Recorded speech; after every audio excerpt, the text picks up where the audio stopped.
देखिए बच्चों, हम आप लोग को कल पढ़ाए थे मिट्टी के बारे में। किसके बारे में? मिट्टी के बारे में। आज हम जानेंगे मिट्टी के प्रकार किसे कहते हैं, मिट्टी का किस आधार पर वर्गीकरण किया गया और क्या क्या उसमें बताया गया, उसके बारे में हम क्या करेंगे, जानेंगे। आइए पहले जानते हैं जलोढ़ मृदा। कौन सा मृदा? जलोढ़ मृदा। मृदा को ही क्या बोलते हैं? मिट्टी बोलते हैं। क्या बोलते हैं?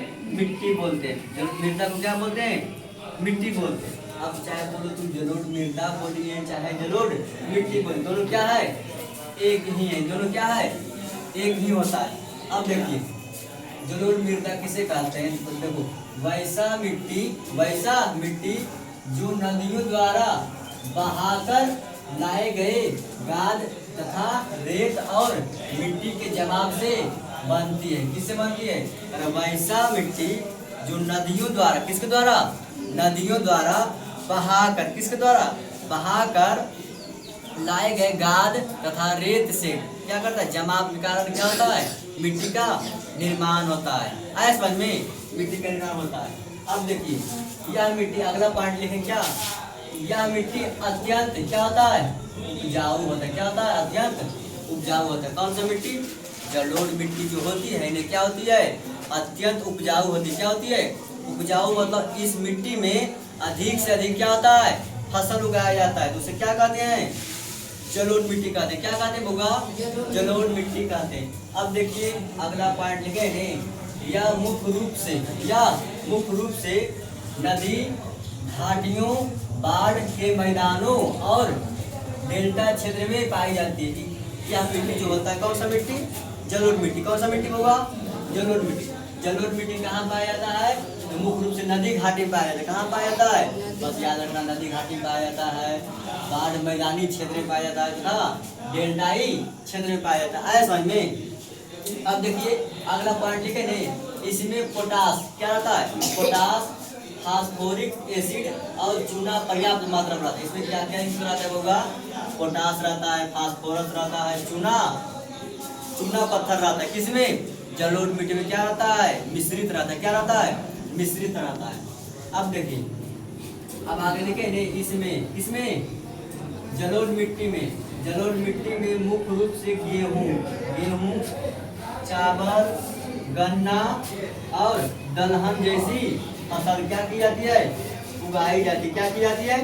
उगाई जाती है। कौन कौन सी फसल? गेहूं, चावल, गन्ना, दलहन जैसी फसल क्या की जाती है?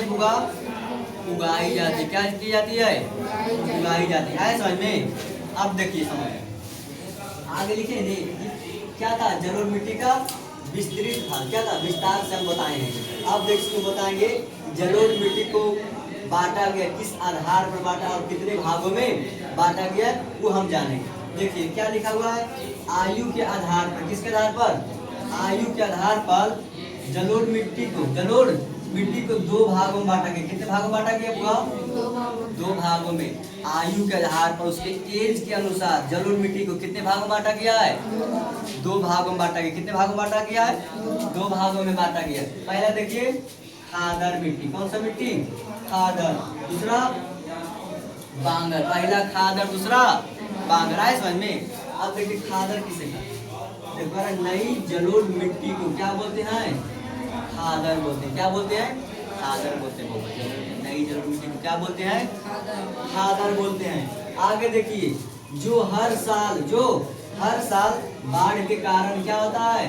नवीकृत होता है। क्या होता है? जो हर एक साल जब किसी कहीं पर बाढ़ आता है नहीं, तो हर साल बाढ़ के कारण क्या होता है? नवीकृत मतलब होता है नहीं कि नया मिट्टी क्या होता है? परिवर्तन होता है, चेंज होते रहता है। कौन मिट्टी में?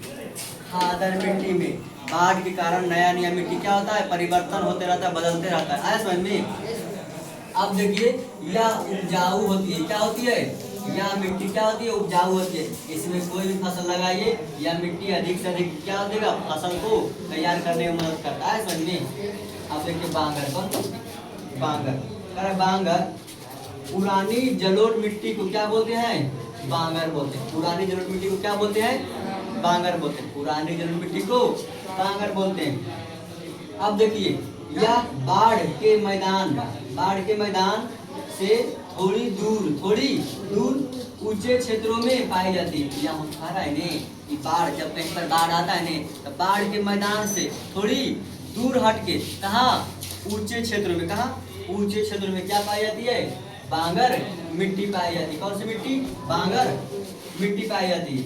अब देखिए कह रहे इसमें कंकड़, कंकड़ कैल्शियम कार्बोनेट, कंकड़ में क्या युक्त रहता है बउआ, कैल्शियम कार्बोनेट की मात्रा अधिक होती है। कौन मिट्टी में, बांगर मिट्टी में कैल्शियम होता है, कैल्शियम होता है और कंकड़ युक्त रहता है। बालू युक्त मिट्टी कहते हैं किसको, बांगर मिट्टी को बालू युक्त मिट्टी भी कहते हैं, कंकड़ युक्त मिट्टी कहते हैं। इसमें कैल्शियम कार्बोनेट की मात्रा अधिक होता है। क्या होता है, अधिक होता है। बताइए अब समझ में आया सभी को, कोई दिक्कत है, नहीं नहीं, हाँ दिक्कत है, स्टॉप नहीं कर जाता है इतना।